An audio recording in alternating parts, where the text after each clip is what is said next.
Bom dia a todos. Convoco a conselheira Ana Raquel para substituir no pleno. E havendo número regimental, declaro aberta a sessão e passo a palavra para a assessoria de plenário para a leitura da ata da sessão anterior.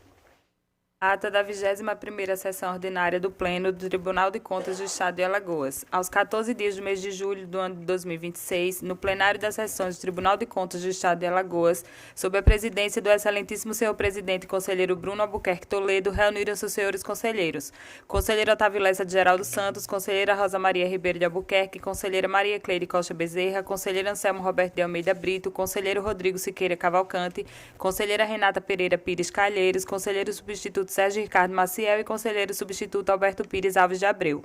O Ministério Público de Contas esteve presente e representado pelo procurador Ricardo Schneider Rodrigues. Também presente o diretor-geral, Dr. Arthur Toledo. Havendo quórum regimental e diante da presença do Ministério Público de Contas, o excelentíssimo senhor presidente declarou em nome de Deus aberta a sessão, solicitando a leitura da ata da sessão anterior, que foi aprovada. Na hora do expediente, não houve quem quisesse fazer uso da palavra, passou-se a ordem do dia. Relatora conselheira Rosa Maria Ribeiro de Albuquerque, TC 20068-2025, entre outros, totalizando 4 processos que tratam de representação, acórdãos aprovados. Relator conselheiro Rodrigo Siqueira Cavalcante, TC 23731-2023, recurso de agravo, solicitado à vista pelo conselheiro Otávio Lessa. Relator conselheiro Anselmo Roberto de Almeida Brito, TC 10728-2026, representação, retirada de pauta. Encerrada a ordem do dia, não havendo mais processos a relatar, nem quem quisesse fazer uso da palavra, o excelentíssimo senhor presidente encerrou a sessão, convocando a todos para a próxima no horário regimental. Coloque em discussão a ata. Não havendo quem queira discutir. Conselheiro Otávio. Não tem pauta para o dia de hoje, presidente. Ah, tá. De acordo. De acordo. Conselheiro Rodrigo. Também de acordo, presidente. Conselheira Ana Raquel. Senhor presidente, eu não estava presente nessa sessão. Então, fica aprovada a ata. Passa a palavra a qualquer dos conselheiros que queiram fazer suas considerações. Conselheiro Otávio, conselheiro Rodrigo, conselheira Ana Raquel. Não havendo, então, vamos iniciar a ordem do dia. Por antiguidade, conselheiro Otávio. Sem pauta para o dia de hoje, presidente. Conselheiro Rodrigo. Senhor presidente, também sem pauta. Conselheira Ana Raquel. Sem pauta também, presidente. Conselheiro Sérgio Maciel. Senhor presidente, senhores conselheiros, senhor procurador do Ministério Público de Contas, procurador-geral do Ministério Público de Contas, senhora conselheira, senhor conselheiro substitutos. Senhor presidente, eu tenho um processo, é o TC número 34008461/2026.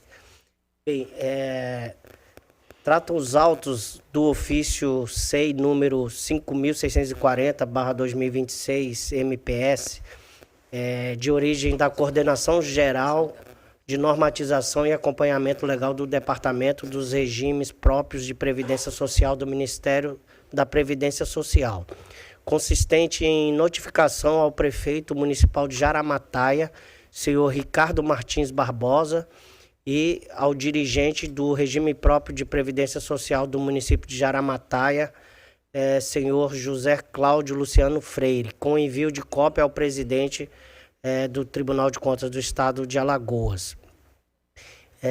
Este ofício foi dirigido com a finalidade de que o ente municipal comprovasse aquele departamento o cumprimento da norma estabelecida no parágrafo 4º do artigo 9º da emenda número 103/2019, que determina aos estados, Distrito Federal e aos municípios que não poderão estabelecer alíquota inferior à contribuição dos servidores da União, exceto se demonstrado que o respectivo regime próprio de previdência social não possui déficit atuarial a ser equacionado.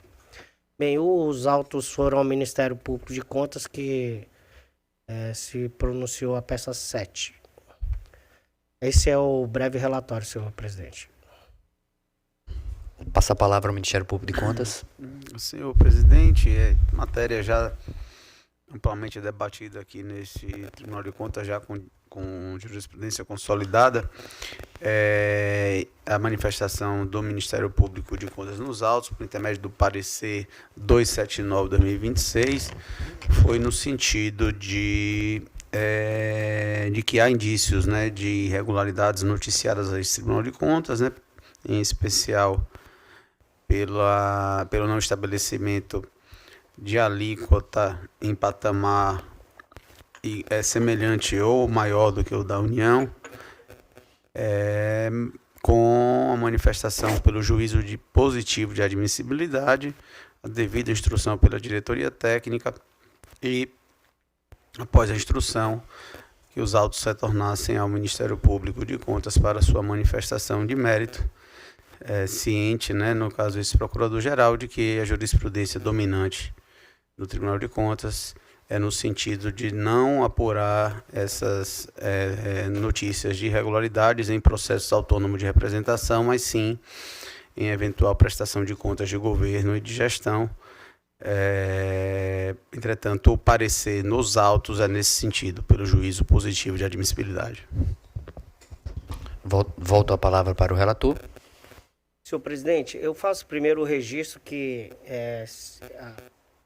a presente fase tem por finalidade examinar as formalidades legais e regimentais acerca dos requisitos exigidos para a admissibilidade e instauração do processo de representação no âmbito desta Corte de Contas.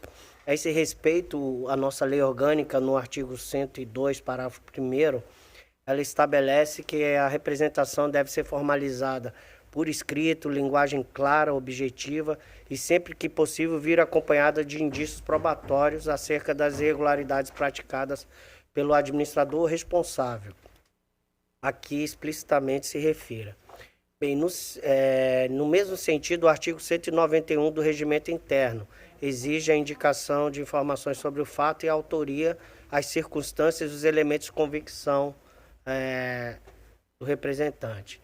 Bem, de início eu destaco que o ofício encaminhado pelo Ministério da Previdência Social trata-se de documento apenas de 2 laudas em que o Ministério da Previdência Social se serve para notificar o gestor do município de Jaramataá e o dirigente do regime próprio de Previdência Social daquele município para que comprovem a adequação da alíquota de contribuição previdenciária municipal ao parâmetro mínimo estabelecido na emenda 103 de 2019, destacando que caso o ente federativo já tenha adequado a sua legislação aos termos e em cumprimento à referida emenda constitucional, especificamente em relação à adequação dos limites de contribuição dos segurados e beneficiários, solicita o envio da legislação via sistema GESCOM para fins de regularização, ressaltando ainda que a não comprovação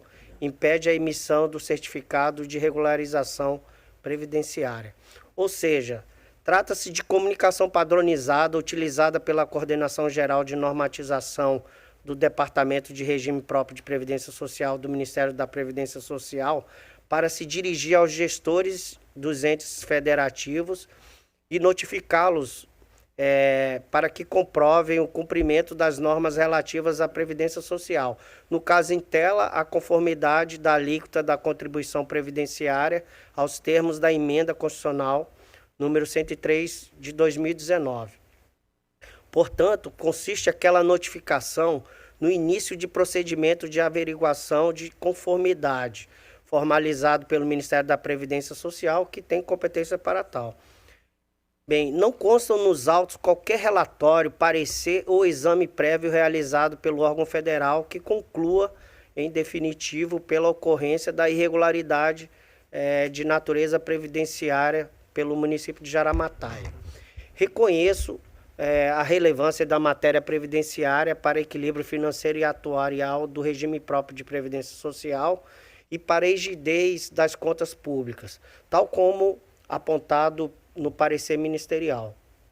Todavia, data vênia a conclusão do parquet de contas, a instauração de processo de representação citação do gestor e mobilização do corpo instrutivo desta Corte de Contas exige um mínimo de plausibilidade fática, que no caso concreto não se mostra configurada através dos elementos trazidos aos autos.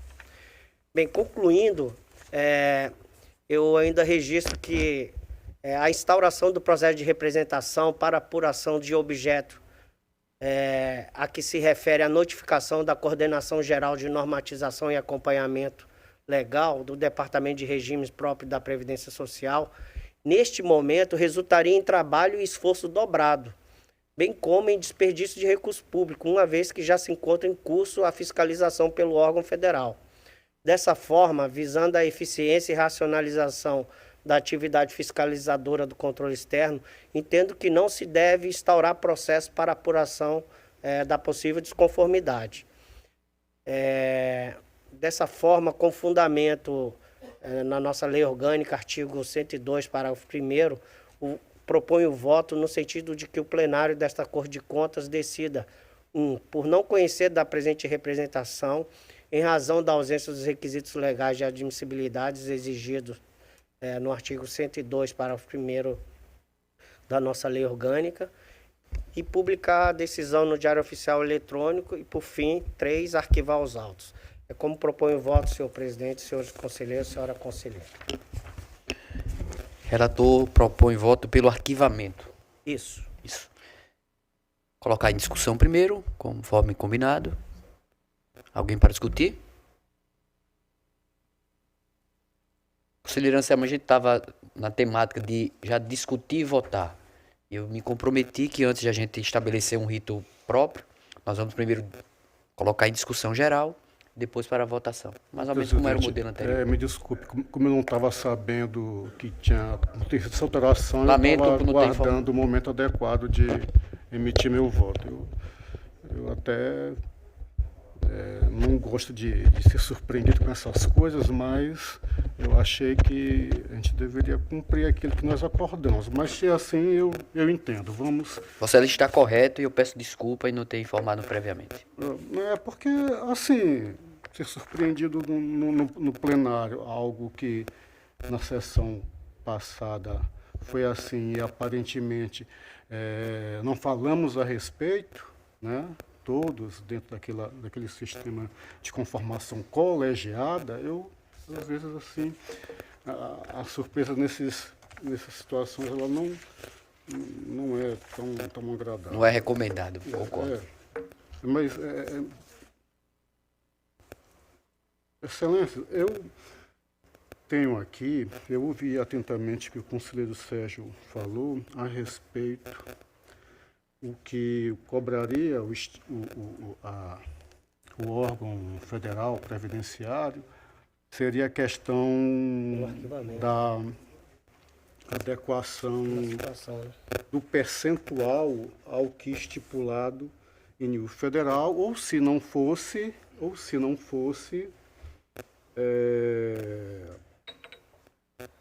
que o órgão, dentro daquelas possibilidades, né, comprovasse do porquê da não adequação. Acredito que seja isso.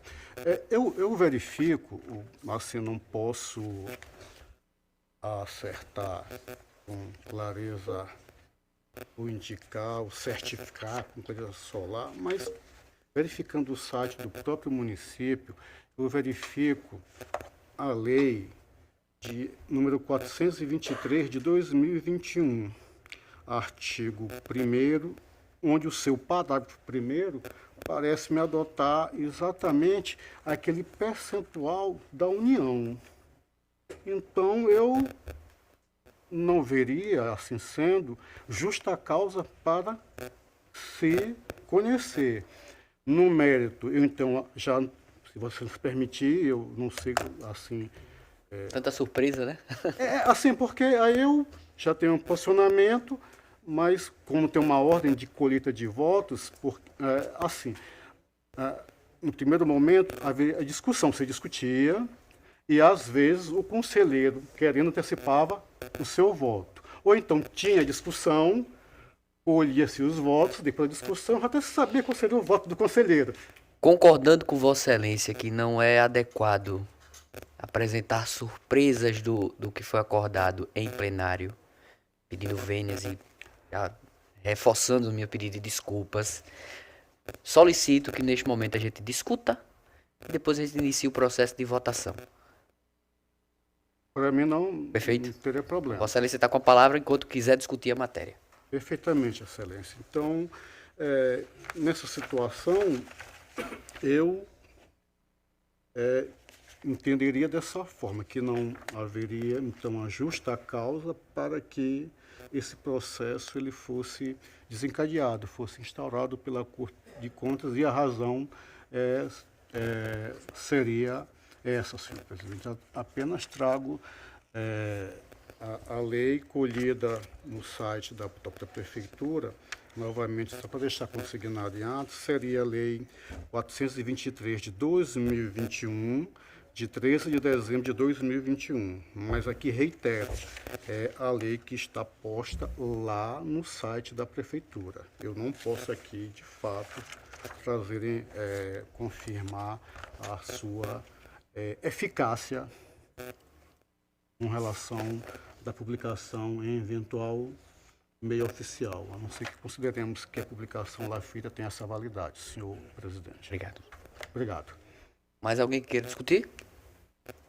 Só tirar uma dúvida, presidente. Então, o Ministério da Previdência nos informa que o município não havia se adequado à legislação, à reforma previdenciária com a alíquota de 14%, mas o conselheiro Anselmo nos informa que, de fato, o município regularizou já há bastante tempo, desde 2021, não é isso?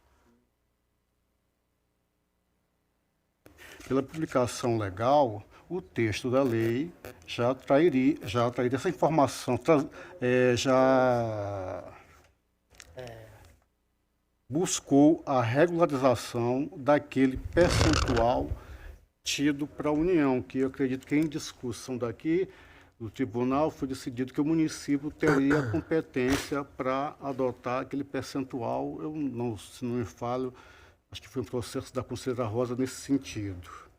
E, nesse sentido, trazendo o texto da lei, eu entenderia que se há essa questão aqui formal posta, que o limite estaria aqui sendo, inclusive, igual àquele federal, de fato, pela legislação, pela formalidade, esse percentual estaria adequado. Agora, quanto à questão dos efeitos práticos que o conselheiro Sérgio traz, que aparentemente não há informações maiores de que quanto à questão dos recolhimentos, sobre isso eu não posso me manifestar, porque se não existe nos autos, eu apenas estou trazendo uma situação a mais, que se a questão for essa, legal, a lei aparentemente existe e haveria adequação. Tá? Seria o artigo 1º, parágrafo 1º desse artigo 1º, em que, inclusive, ele... Eu acho que foi isso que a gente entendeu, né? A comprovação perante o Ministério da Previdência da adequação legislativa, adequação da alíquota, né? Que não poderia ser inferior à da fixada para a União. Então, já antecipando meu voto, senhor presidente, eu acompanho a proposta de voto trazida pelo conselheiro substituto Sérgio Maciel. O relator gostaria de se posicionar alguma coisa? É só um esclarecimento. Isso aí, Botar em votação.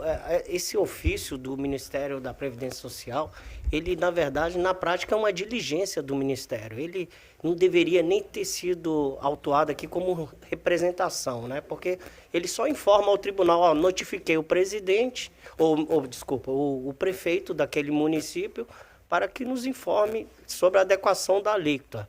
E somente isso. E aqui foi autuado como representação e foi encaminhado, foi distribuído a mim como relator. Mas então, assim, a proposta é pelo arquivamento em razão disso aí, porque até mesmo o próprio Ministério da Previdência já está apurando. Então, se houver irregularidade, ele mesmo vai adotar as providências necessárias. É isso. Me parece que é uma alteração necessária no protocolo, né? Para fazer uma reorganização disso. Penso que é necessário. Pois não. Ele traz o entendimento que era um processo que não devia ser admitido como representação. Qualquer ilação que se faça sobre o mérito seria contraproducente. Então, até eu mudaria um posicionamento. Olha, de fato, é apenas uma comunicação ao tribunal de que o órgão tomou essa providência, e nada mais. Então, só fica só informação extra para qualquer pesquisa ou efeito, mas, de fato, então, dessa forma, eu vou esperar o momento para me...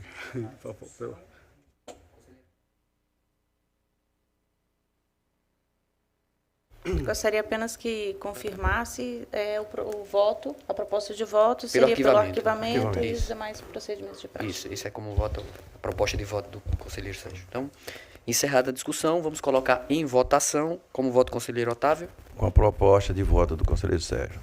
Conselheiro Anselmo. Eu, revendo o posicionamento, acompanho o relator, tendo em vista se procedimento inadequado para que seja analisado como representação, senhor presidente. Conselheiro Rodrigo. Senhor presidente, acompanho também o voto do relator. Conselheira Renata. Acompanho o relator. Conselheira Ana Raquel. Também acompanho o relator, senhor presidente. Então fica aprovado proposta de voto do relator conselheiro Sérgio Maciel pelo arquivamento por unanimidade. Então, conselheiro Anselmo, Vossa Excelência tem alguma matéria? Não, Excelência, não tem nenhum processo para a pauta de hoje. Conselheira Renata. Senhor presidente, também não tem o processo pautado para a sessão. Conselheiro Alberto. Sim, senhor presidente, tem um processo para hoje. Trata-se do processo de número 10.779 de 2024, a representação do senhor Eduardo Schmidt, em desfavor da Prefeitura de Igreja Nova, então prefeita a senhora Verônica Dantas Lima e Silva, atual prefeita inclusive. Trata-se, só um pequeno esclarecimento, essa representação já foi admitida, aqui já é o processamento dela. Trata-se de representação formulada pelo senhor Eduardo Schmidt, em que supostamente narra irregularidade no chamamento público de número 2 de 2024, objetivando o credenciamento para a contratação de leiloeiro público oficial com a finalidade de preparar, organizar, divulgar e intermediar a alienação de bens móveis inservíveis e ou imóveis do município de Igreja Nova. Em sua alegação, o representante aduz que o procedimento licitatório não observou o princípio da isonomia, pois se vale do critério classificatório da ordem de chegada das propostas de credenciamento ou ordem de protocolo. Ainda argumenta que o direcionamento da medida que limita parcialmente a igualdade de chances de contratação pelos licitantes, vindo de encontro à finalidade do credenciamento, que é viabilizar a participação do maior número de pessoas possível de interessados, que preencham os requisitos de habilitação técnica e jurídica para a contratação. Assim, tais critérios, ordem de protocolo e desempate por número de leilões realizados, revelam-se incomuns e absolutamente incompatíveis com a finalidade da inexigibilidade de licitação aplicada ao credenciamento de leiloeiros, na medida que limita potencialmente a igualdade de chance de contratação pelos licitantes. E discorre, inclusive, de outros pontos, mas o sumo está aí. Por fim, formula pedido cautelar. Consta nos autos de distribuição de número 1520, 2024, que certifica a distribuição para esse relator. Os autos foram remetidos ao Ministério Público, que entendeu no sentido do diferimento da apreciação para momento posterior ao contraditório, exarando o parecer de número 2962 de 2024. E aí que requer o conhecimento do processamento da pré-interpretação em virtude do atendimento dos requisitos constantes. Aliás, do deferimento, não do diferimento, do deferimento. Tá? Desculpe aqui. Em 25 de julho de 2024, o representante apresentou petição reiterando o pedido liminar e fez essa reiteração pela cautelar. Em 20 de agosto de 2024, este relator submeteu o feito ao julgamento perante o Tribunal Pleno, que exarou o Acórdão 138/2024, onde seu dispositivo assim diz: admitir a representação, visto que foram preenchidos os requisitos para a admissibilidade do feito, previsto no artigo 102, parágrafo 1º da Lei Orgânica desta Corte. Denegar o pedido cautelar, pois não restou demonstrado os requisitos previstos no artigo 111 da Lei Orgânica. Citar a senhora Verônica Dantas Lima e Silva, atual prefeita de Igreja Nova, para que no prazo de 15 dias apresente suas alegações de defesa dos fatos narrados. Alertar o gestor que eventual descumprimento deste tribunal, se não for acatado, poderá acarretar as penalidades previstas na Lei Orgânica. Após a manifestação dos gestores, encaminhar os autos à unidade técnica responsável para a devida instrução do feito e encaminhar-se aos autos do Ministério Público para novo parecer e a publicidade para fins de direito. Após a devida notificação, o município apresentou defesa, sustentando a regularidade do chamamento público 2 de 2024, instaurado para o credenciamento de leiloeiros oficiais, destinados à realização de leilões de bens móveis inservíveis do município de Igreja Nova. Alegou que o procedimento observou as disposições da Lei 14.133 de 2021, tendo sido amplamente divulgado em diversos meios oficiais, assegurando igualdade e participação a todos os interessados. Destacou que 5 leiloeiros foram credenciados, inclusive o representante, classificado em 4º lugar, inexistindo recurso administrativo ou qualquer restrição à participação dos interessados. Aduziu ainda que o credenciamento permanece aberto durante sua vigência, possibilitando o ingresso de novos profissionais e realização de futuras contratações mediante sistema de rodízio. No mérito, defendeu que a adoção da ordem de apresentação da documentação constitui critério objetivo e legítimo para a organização inicial da lista de credenciados, inexistindo afronta aos princípios da isonomia e da impessoalidade. Argumentou que a legislação não estabelece critério específico para a classificação dos credenciados, cabendo à administração exercer discricionariedade na definição da metodologia adotada. Ressaltou ainda que não houve direcionamento, favorecimento ou prejuízo ao erário, uma vez que todos os participantes aptos foram credenciados e podem ser convocados futuramente, inclusive o próprio representante, que chegou a celebrar contrato com o município. Ao final, requereu a improcedência de interpretação e o consequente arquivamento dos autos. O feito tramitou a DEFAFON, que analisou as ponderações na defesa da prefeita e emitiu o relatório de forma sucinta, indicando a sua visão no sentido de julgar parcialmente procedida a denúncia, reconhecendo a irregularidade formal na definição do critério classificatório por ordem de chegada e na ausência de previsão objetiva de rodízio entre os credenciados.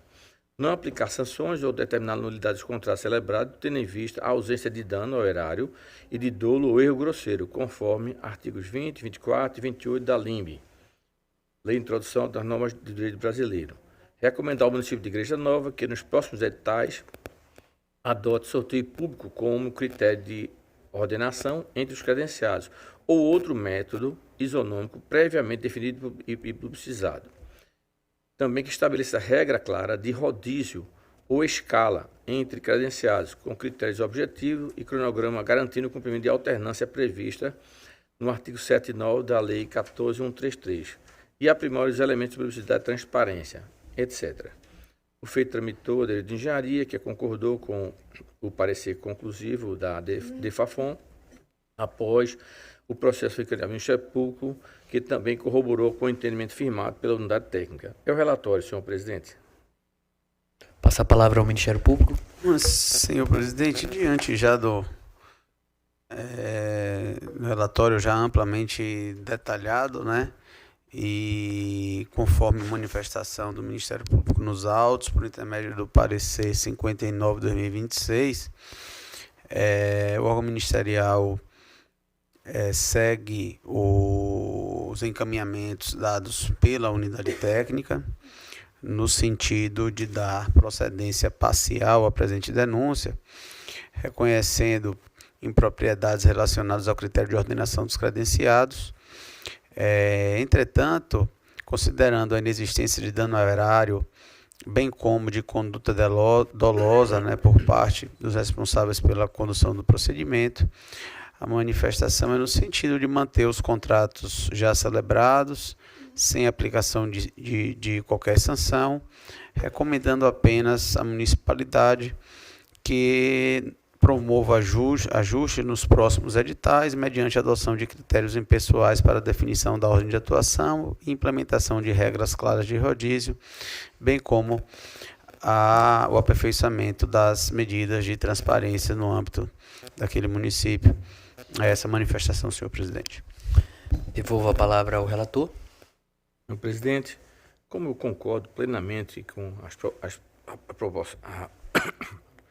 a proposta do Ministério Público, né, e o relatório já foi bem elucidativo, eu peço licença para já abreviar e ir direto para a proposta de decisão.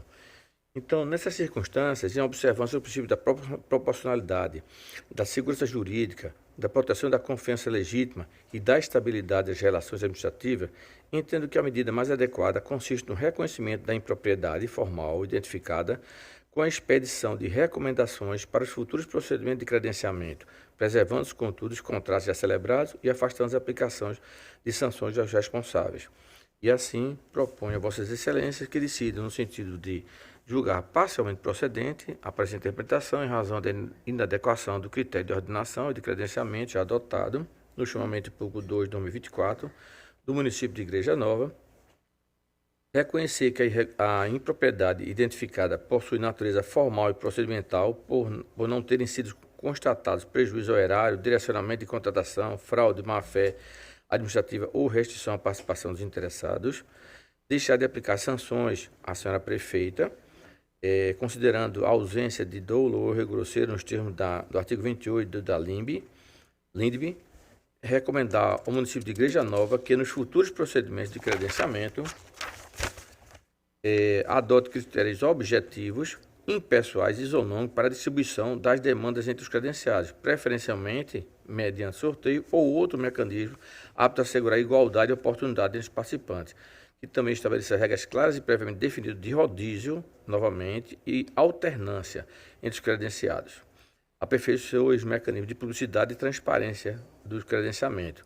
Dá ciência dessa decisão ao representante e ao chefe do município e, após as providências e o trânsito em julgado, arquivar o presente feito. É assim como eu proponho, senhor presidente, senhores conselheiros e conselheiras. Relator propõe o acolhimento parcial com recomendações. Confere? Em discussão. Fazer uma observação. Otávio. Veja só, eu estava analisando, eu verifiquei que o município abriu a inscrição e estava... Quem foi o primeiro seria primeiro, que eu entendi. Segundo, terceiro, pela ordem de inscrição. Né? E aí eu passo uma pergunta, presidente, seguinte. Se a gente tem alguns tipos de contrato de prestação de serviço, que você pode dizer que o que vai ser melhor para a administração é você reduzir o percentual da despesa que você vai ter, eu não tenho certeza, por isso que eu estou colocando aqui, se no caso de leilão, se, por exemplo, você cobra 5% que está sendo cobrado, se num dos critérios que sejam abordados daqui para frente, o município diga assim, aquele que for a menor despesa para o município. Se o máximo é de 5, e o município botar que vai ser avaliado dentro, obviamente, dos critérios legais, dele estar credenciado para ser o leiloeiro, que também o município, o critério da redução. De vez de ser 5, um oferece 4,5, o outro oferece 4, ou seja, alguma coisa, algum critério que dê também a possibilidade do município ter a vantagem. Se ele vender um carro por 10 mil e vai pagar 5% é o valor. Se ele vai vender o carro e vai pagar 3%, o município tem um ganho adicional com relação a isso. Se eu não tenho certeza, por isso estou dizendo, se eu queria só adicionar o seguinte, se nessas recomendações que foram feitas, se legalmente pode ser feito isso, eu acho que seria uma possibilidade de beneficiar a administração, você colocar nos itens do cadastramento e do credenciamento, que seria, obviamente, o atendido àqueles que tiverem menor percentual dentro daquele leilão que vai ser oferecido. É uma proposta de adicionar o que vocês estão colocando. Se aí eu não tenho, como eu disse, se houver possibilidade jurídica, eu acho que seria uma boa ideia no sentido de beneficiar a administração, um menor percentual do leiloeiro com relação à cobrança depois do leilão. É só isso, presidente. Vossa Excelência sugere acrescentar um item na recomendação que o relator propõe aqui ao plenário, é isso? É isso que eu queria dizer, colocar para o plenário, que vai colocar isso para os gestores, e olha, nos próximos, eu acho que é legal, é juridicamente possível, e aí eu tenho, se é juridicamente possível, com certeza a administração vai querer sempre pagar menos. É isso que eu estou querendo colocar. Senhor conselheiro, realmente eu não conheço aprofundadamente a legislação que rege a parte do leilão e tal. Agora, eu acredito que na figura do credenciamento, eu acredito que talvez não caiba essa... Não, no credenciamento, não no credenciamento, entendeu? É uma outra forma de licitação, mas não o credenciamento, porque o credenciamento, via de regra, ele tem o seguinte: todos que atendem àquela condição, pronto, já estão, é possível, como tem no Detran, nas clínicas, etc. Né? Então, apenas não seria, acredito eu, desculpe assim, que não seria na figura do credenciamento, já seria uma outra figura de licitação. Óbvio, mas se a gente está fazendo recomendação, o que eu estou querendo dizer é o seguinte: aí credenciamento pode ser 100, 200, não tem problema nenhum. Aliás, eu acho que por lei é obrigado a fazer o credenciamento, todo mundo, né? É obrigado. Mas estou dizendo assim, na hora de uma contratação, verificar a possibilidade de botar um item que beneficie o município. Só isso, não no credenciamento. Credenciamento, concordo 100%. Perfeito. Continue a discussão, matéria. Não havendo mais quem queira discutir, vou encerrar a discussão e colocar em votação. Conselheiro Otávio. Com o relator, presidente. Conselheiro Anselmo. Acompanho o relator, senhor presidente. Conselheiro Rodrigo. Também com o relator, presidente. Conselheira Renata. Acompanho o relator. Conselheira Ana Raquel. Acompanho o relator também, senhor Então presidente. fica aprovado por unanimidade a proposta de voto apresentada pelo relator, conselheiro Alberto. Então, encerrada a nossa pauta, faculta a palavra e explicações pessoais para quem queira fazer uso. Doutor Enio. Senhor presidente, eu queria só já fazer um comunicado, na Vossa Excelência, ao plenário, que na próxima terça-feira o meu substituto legal, o doutor Ricardo Schneider, vai atuar na sessão do pleno, tendo em vista que vai haver uma visita técnica institucional ao aterro de Maceió, para apresentação, né, de melhorias e dos ajustes que foram feitos, inclusive em decorrência ao longo do processo, né, que foi conduzido pelo conselheiro Rodrigo, e a empresa, né, que opera o aterro, que é uma multinacional, a Horizon, vai estar realizando, e nós fomos convidados para essa visita institucional.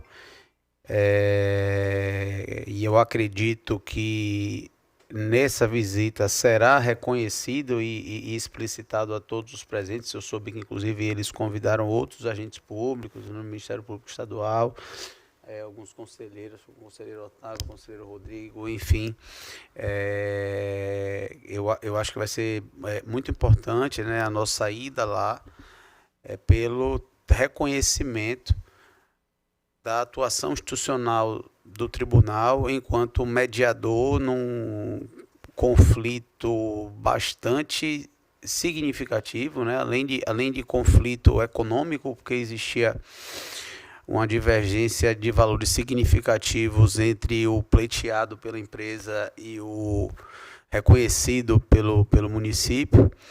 Então, desde já, informo a Vossa Excelência, né, que estarei representando o Ministério Público naquela visita institucional e já informando que o procurador Dr. Ricardo já foi devidamente comunicado e solicitado a presença dele para a próxima sessão plenária, na próxima terça-feira, dia 4.